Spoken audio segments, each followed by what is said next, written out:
Assalamualaikum warahmatullahi wabarakatuh. Perkenalkan, nama saya Alvito Rizky Yusdian dengan NPM 21120111350.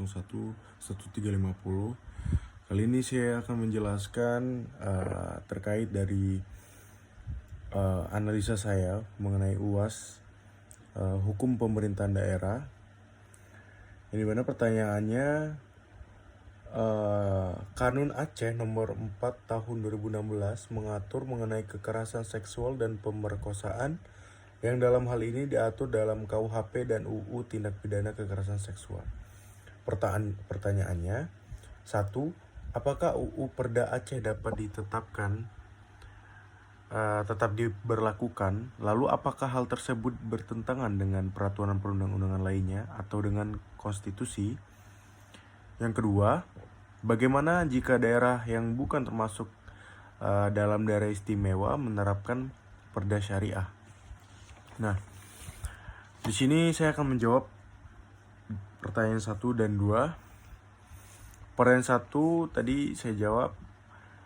Jadi, kanun adalah peraturan perundang-undangan sejenis peraturan daerah yang mengatur penyelenggaraan pemerintahan dan kehidupan masyarakat di Provinsi Aceh.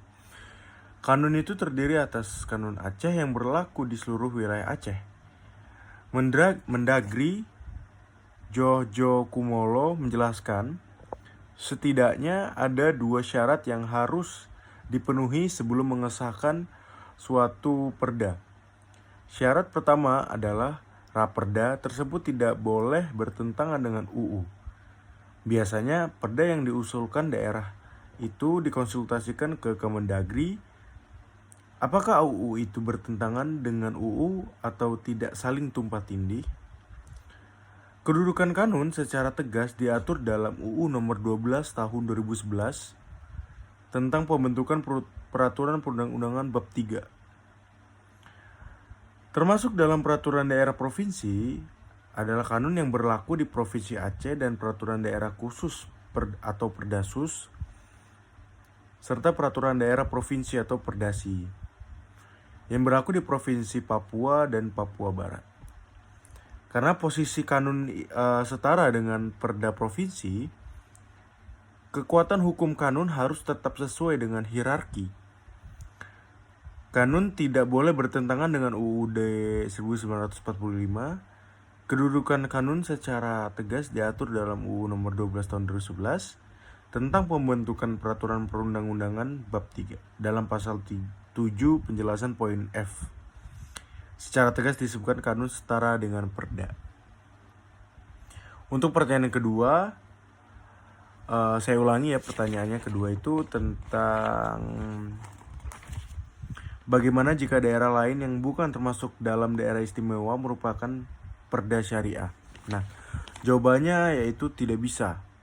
Karena berbedanya keadaan dan kebutuhan daerah istimewa dan daerah lainnya itu tentunya berbeda.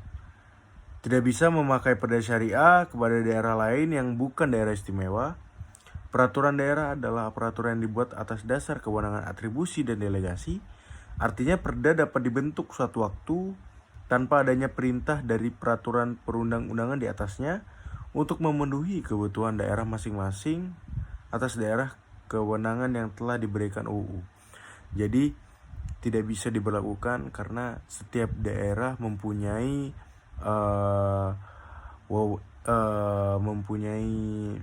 kewenangan berbeda-beda, apalagi ini adalah daerah istimewa. Tentunya daerah-daerah lain tidak bisa untuk mengikuti peraturan syariah atau perda syariah tersebut. Terima kasih. Jadi itu yang mungkin bisa saya sampaikan. Kurang lebihnya saya mohon maaf. Kepada Allah saya mohon ampun. Billahi taufiq wal hidayah. Wassalamualaikum warahmatullahi wabarakatuh. Terima kasih semuanya.